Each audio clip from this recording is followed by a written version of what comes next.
Welcome to the Jeff Miller Show.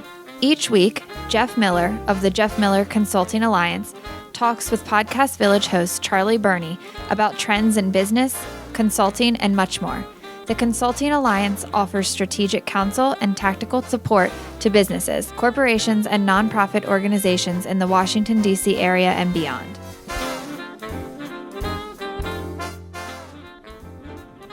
All right, back in the studio again, Jeff Miller. How are you today? Charlie, I'm great. How you doing? I'm doing okay. I'm glad to see Friday come. Let's just leave it at that. Okay, sounds good. Well, I had a question to you that occurred to me on my way over here. And usually when I'm in the car, Jeff, as I think I've mentioned to you, strange things occur to me as I'm driving and listening to other podcasts. And one of these was, in personal therapy, I'm going through a period with my father, so I was thinking about personal issues.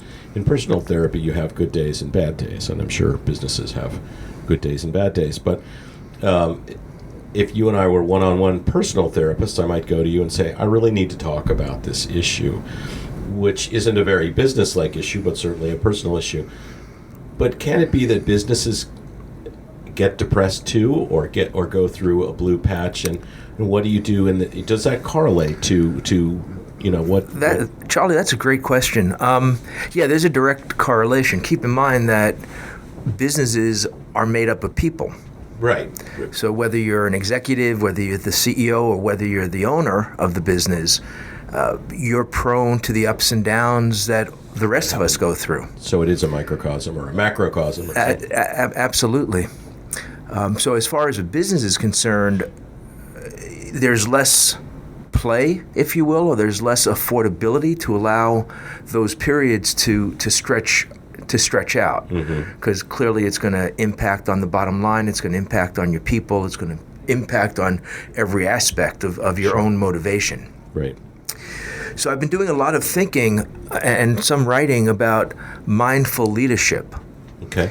And I think this is where we're going with your question, because if you're mindful of your situation, then you recognize that you need to do something to get out of that funk that you're in. It's an important thing he just said, but you're recognizing it, you're doing something. That's an important building block. But right. So mindful leadership is all about self-awareness, and that's where it starts, and that's how you move from being a manager, if you will, to a leader. Okay. It starts with a mindfulness of awareness and an assessment of where you're at.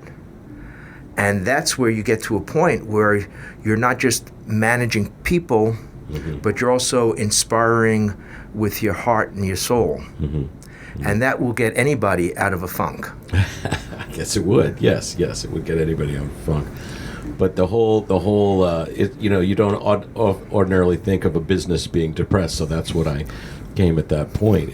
But I'm starting to see that it's a much bigger picture than just that simple question. Well, and to your point, I've got a great client, Arrow Bookkeeping, Linda Cahill. Right. And Linda, she introduces me to people as her business shrink. Really? Okay. So there really is a correlation. Yeah. Right? I mean, it's a microcosm, as you said, of society on a whole. Right. It reminds me of, now you're getting into science fiction for me, Jeff. I read a lot of Isaac Asimov as a child, and in the original Robot trilogy, the hero is a guy named Harry Seldon, and he uses psychohistory to predict human behavior as a culture. But I'm getting a little far afield there. I'm going to have to cut that out. So, but the whole person equals, as I said, a macrocosm. I think that whole concept allows us to think about things, allows me to think about things, I guess, in a completely different way than I have. And I think another way to look at it, Charlie, when you're in a funk, whether it's a personal funk, whether it's a business slump, whatever that might be that you're going through, usually at the heart of it is there's a perception gap between how you're self-perceiving and what reality is. Okay. And that perception gap generally is based on what we've spoken about in previous podcasts, self-limiting beliefs. Okay, yeah. You become your own obstacle because of whatever language is going on in your head. I can't, I won't, I don't, I'm not worthy, I don't deserve it. That, I believe, is at the root of most of the kind of depression, not clinical, but the kind of situational depression that people fall into, and business owners certainly. So as you're aware of that perception gap, start delving into that. Start having conversations about it. Start testing your belief systems. I had an old coach of mine that used to say, whenever a doubt would come into mind, he would say, well, put it on trial. Meaning, put it on trial. Is it a real issue that you're dealing with? And if it is, deal with it. And if it's not, let go of it. That's good. Put it on trial. I like that because it engages you to action instead of simply maintaining or monitoring or commenting or complaining. It's a positive. I see that as a very progressive. And that, again, feeds directly into this concept of mindful leadership. Because by definition, to be mindful means to pay attention. And once you pay attention, then you're present. Okay. And you're mindful as opposed to mindless. And a lot of depression and funks come from the fact that we roll through our days in somewhat of a mindless state, not noticing, not appreciating, not giving ourselves credit for what we've done, not giving credit to those around us for what they've done. Okay. Which a business, small, medium, or large, can also do. Go through the motions, not seek to become a leader, I guess, in its area, not involve in the community, but just carry out tasks. Well, we shouldn't be trying anything. I think that's why old businesses die, I guess, sometimes. But well, I also think there's a cultural phenomena within the business. When that perception gap starts to really widen, that's when you see within an organization, you see departments acting in their separate silos. You feel the culture becoming one of divisiveness, and it's not necessarily because people are looking to live that way or to create or build the business in that way. Okay. But it is certainly a direct result of being mindless, not being aware of the gap, and then having the ability to pick yourself up and say, okay, here's where we're at, here's where we need to be, how are we going to get there? And who do we need to bring on board in order to get there? Yeah. Wow. So to take the psychiatrist analogy a little further, then it becomes your company is having a split personality. So, and I'm sure that's precisely what, symbolically speaking, metaphorically speaking, that's exactly what's happening. With we've all shared that that experience of walking into a retail shop and getting a really weird vibration. Right. Or somebody like myself who spends a good part of their day and their time going into organizations. I can walk into an organization and within the first couple of minutes start sensing there's something positive going on here, or there's something weird going on here. There's something stale going on here. Yeah, stale, old. So for sure, there can be that Jekyll and Hyde Jekyll and Hyde. Thank you, Jekyll and Hyde phenomena. I'm going to heckle you about that later. within the business. Well, the whole concept. I don't think I've ever quite thought about it in such a, maybe this is the right word, a holistic fashion before. But the whole concept of individual equals, in terms of the picture we're painting, the company, it's absolutely fascinating because you do go from split personalities to dysfunctional pieces of your body, and I think you could go on forever, but maybe it allows us all to sort of reassess what we're trying to accomplish in the first place. So if you forget that a company is an entity, shall we say, and stop acting that way, then you're going to get further and further, and stop acting as an entity, you're going to get further and further fractured. So the ability to look at it as an individual / entity probably is pretty healthy if you can, Yeah, I think that's one of the challenges that we face, is that we look at institutions and we look at entities as though they're institutions and entities. They're made up of groups of people. Right. So, people sometimes ask me what's the difference between small business or working with a small business owner as opposed to larger organizations where maybe working with the executive. Right. There's really not a difference other than the large organization is just a bunch of small businesses under one umbrella. It pushed together. Yeah. So Small that pieces, coordination, that communication becomes critical, and the sharing of the vision and the mission, and particularly the culture, becomes critical to the success of any organization, whether it's political, whether it's business, whether it's civic, whatever that might be. I do enough work with nonprofits where I can tell you for sure it's the same phenomena. They're people.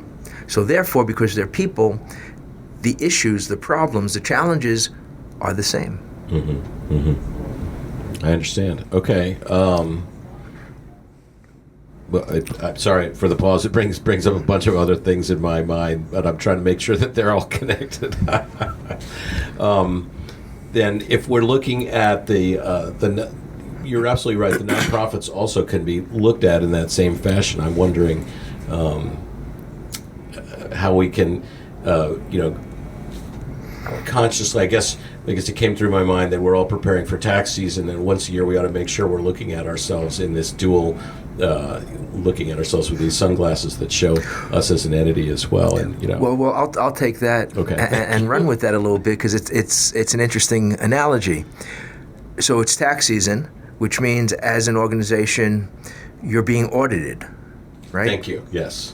So when was the last time you did a self-audit? Thank you. That's and then when was the last time where you allowed somebody from the outside to audit you? That's a beautiful question,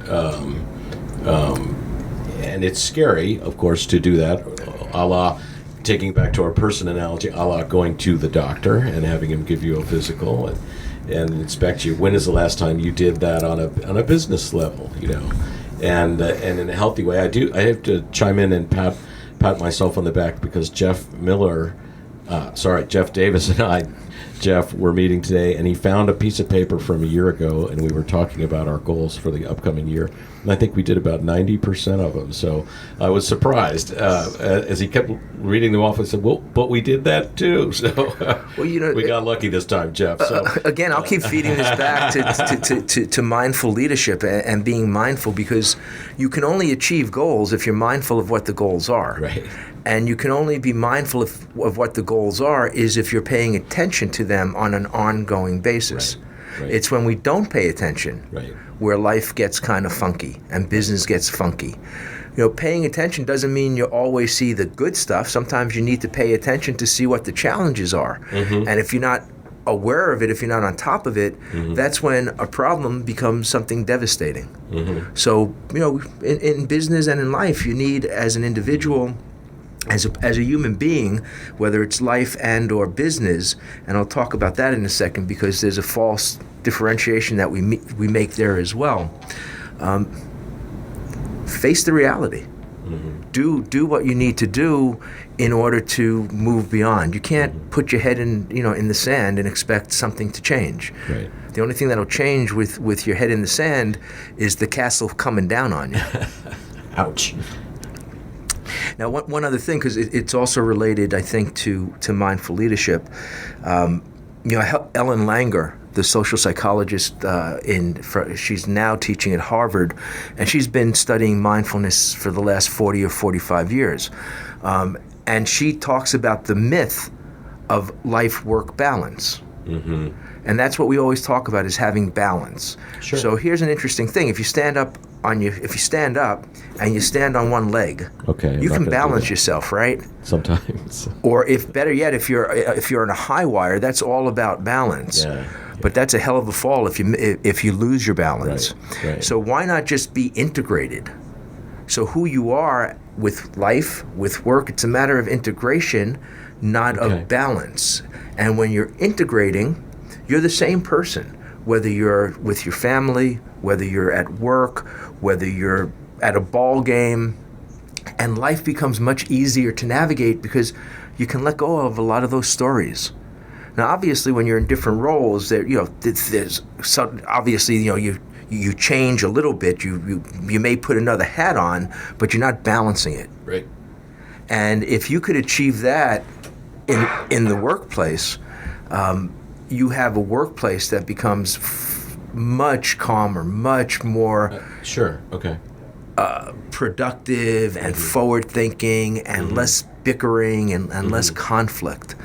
So that whole concept of life balance, these days like talk work balance, yeah. Right. These days I talk about integrating, not balancing, and that's again very much a part of being mindful and mindful leadership.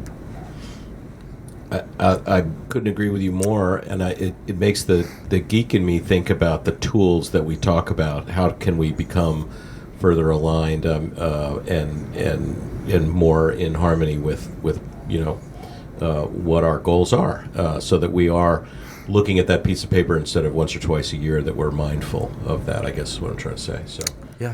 pretty inspiring stuff, Jeff Miller. How are we doing? We're doing great, Charlie. You asked a great question. I really appreciated where you were coming from with that.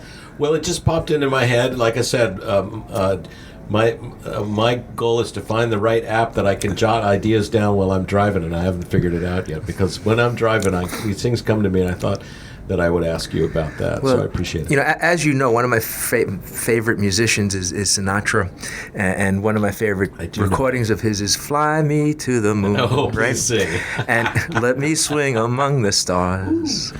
So here's the thing: in 1960, President Kennedy said, "We're going to land a man on the moon within the decade," and sure enough, July of '69, there was a moon landing. Right. You can't do that if you're not mindful.